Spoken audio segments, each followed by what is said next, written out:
Olá, muito bem-vindo a mais um vídeo. Esse daqui é meu pai, Zé Maria, meu nome é Samuel. Samuel, meu filho. E estamos aqui para o nosso terceiro vídeo.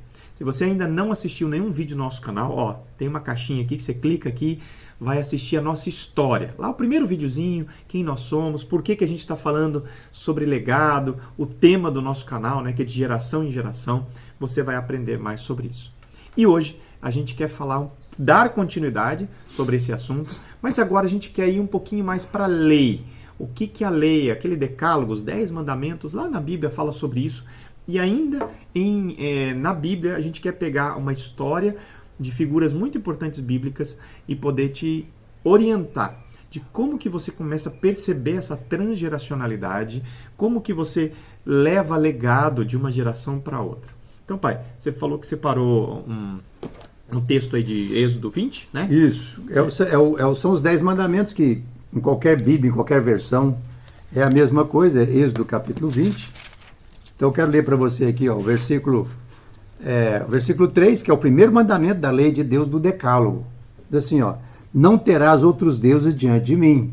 Está falando a respeito de idolatria, competição com deuses, aquele panteão romano, os deuses gregos, os deuses egípcios. Era tudo uma idolatria inventada pela cabeça das pessoas. Mas aqui está o Deus, Criador dos céus e da terra, dizendo, não terão outros deuses diante de mim. Aí no versículo 4, 5 e 6, é o segundo mandamento. Presta atenção, diz assim, não farás para ti imagem de escultura, nem semelhança alguma do que há em cima nos céus, olha para você ver, nada, nem lá as coisas celestiais, nem embaixo da terra, nem nas águas debaixo da terra. Não as adorarás, versículo 5, nem lhes darás culto, porque eu sou o Senhor teu Deus, Deus zeloso, que visito a iniquidade dos pais sobre os filhos até a terceira e quarta geração dos que me aborrecem. Terceira e quarta geração. Deus, a iniquidade, que é uma raiz que passa de uma geração para outra, se não há arrependimento, se não há uma mudança, essas coisas continuam acontecendo. Até mesmo, por exemplo, famílias que têm uma herança de divórcio nos pais, nos avós, nos bisavós, tem um potencial enorme de que os filhos também vão se divorciar. Aí você vê que tem uma iniquidade se repetindo de uma geração para outra. Explica um pouquinho, pai, qual que é a diferença entre iniquidade e pecado? As pessoas confundem muito isso. Bom, então a iniquidade é aquilo que você recebe como uma transmissão geracional. Então o pecado é aquilo que surge através das suas práticas. Então se você, por exemplo, não se arrepende desses pecados geracionais, o pecado praticado por você continua repetindo nas suas gerações futuras. Por exemplo, a iniquidade seria aquela raiz, aquilo que te leva a fazer algo. E o pecado seria a ação, as ações, o comportamento humano. Exatamente. Então, a iniquidade está dentro. Então, se você não se arrepende, não se converte a Jesus para ele mudar essa situação da iniquidade, aí a Bíblia diz, o teu pecado foi perdoado e tirado a tua iniquidade. Várias vezes você vê isso na Bíblia. Mas o comportamento às vezes fica, aquele comportamento de hábito, né, de costumes, que vai se repetindo, que também é uma transgeracionalidade. Então, né? você está vendo que o versículo 4 e 5 está falando de não fazer e não adorar as imagens. Por quê? Porque Deus é um Deus zeloso. Ele não tem, a competição com a idolatria é uma coisa muito forte. Então, tudo tem a ver com adoração e tudo tem a ver com idolatria. É o dinheiro, é o carro, é uma pessoa. O seu celular. Bens materiais, o celular, internet. Então, tudo pode fazer competição com Deus no coração, que é a fonte da adoração. Tudo que tem afeto, que você põe afeto, mesmo as pessoas que dizem, os ateus, né, que não creem em Deus, não é que Deus não existe. Eles creem que a fé deles é uma fé ao contrário, é uma fé ao revés, né?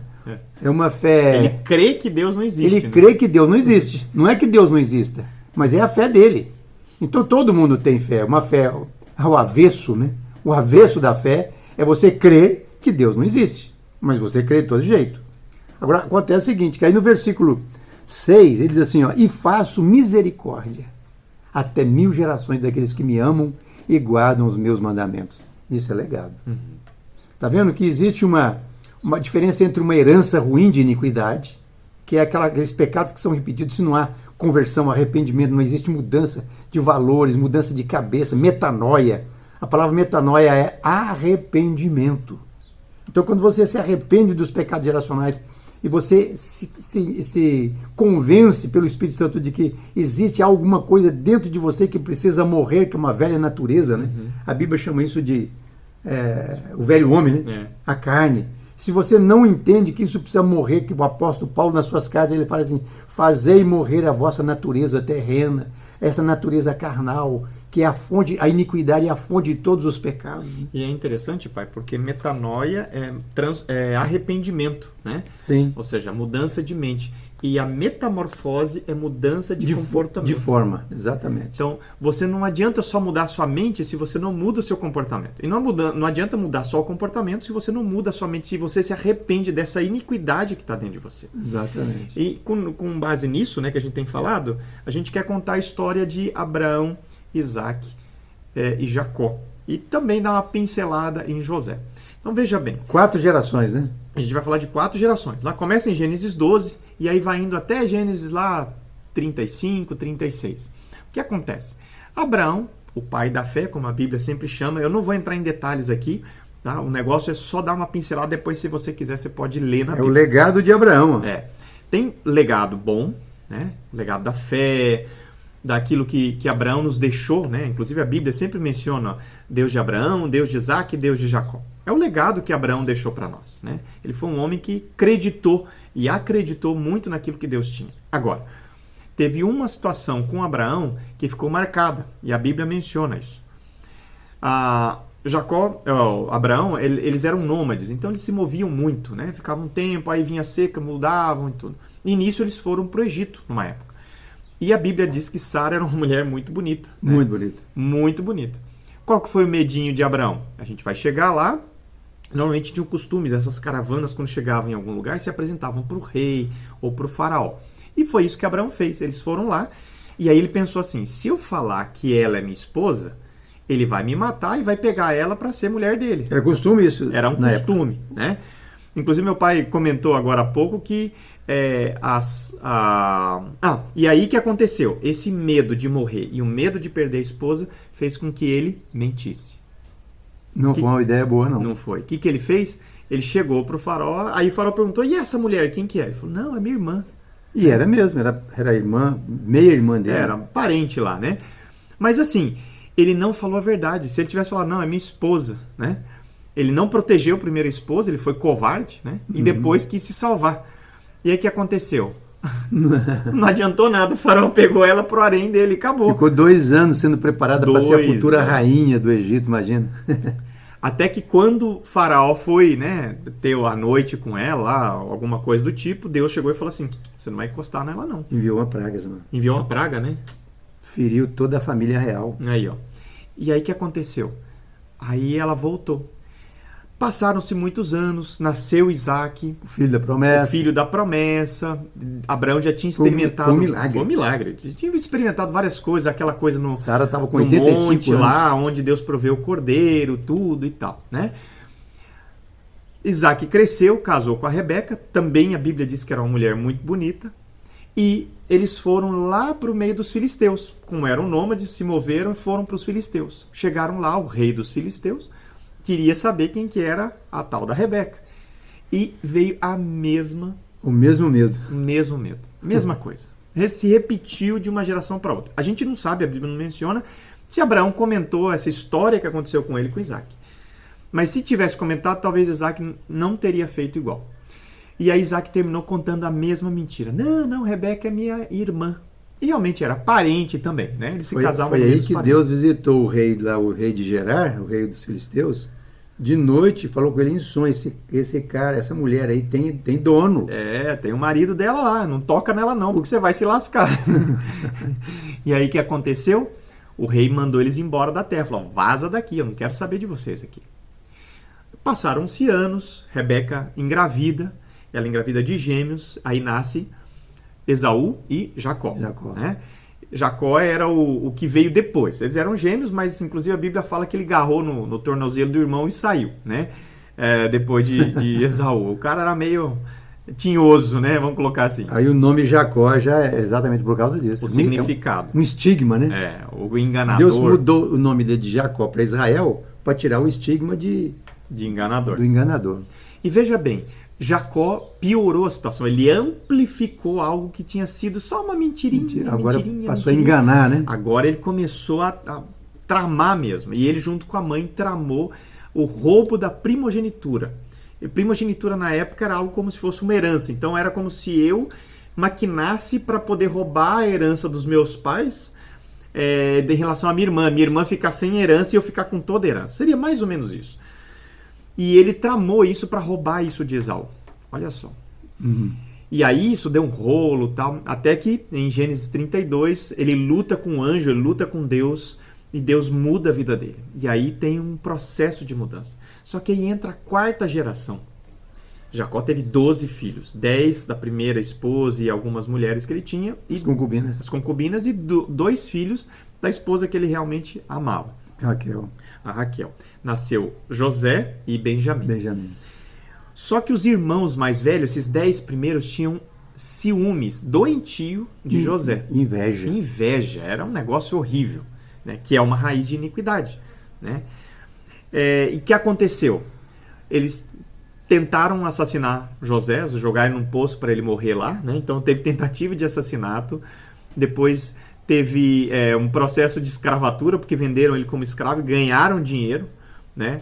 Por causa de tudo isso. E no fim ainda mentiram para o pai dizendo que José tinha morrido. Tinha sido comido por um animal lá.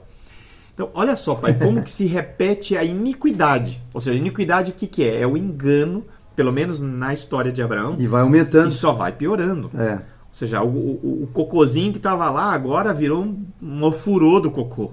Né? Ou seja, tinha cocô espalhado para tudo é lado, em todas as gerações, em todos os níveis. 4 gerações.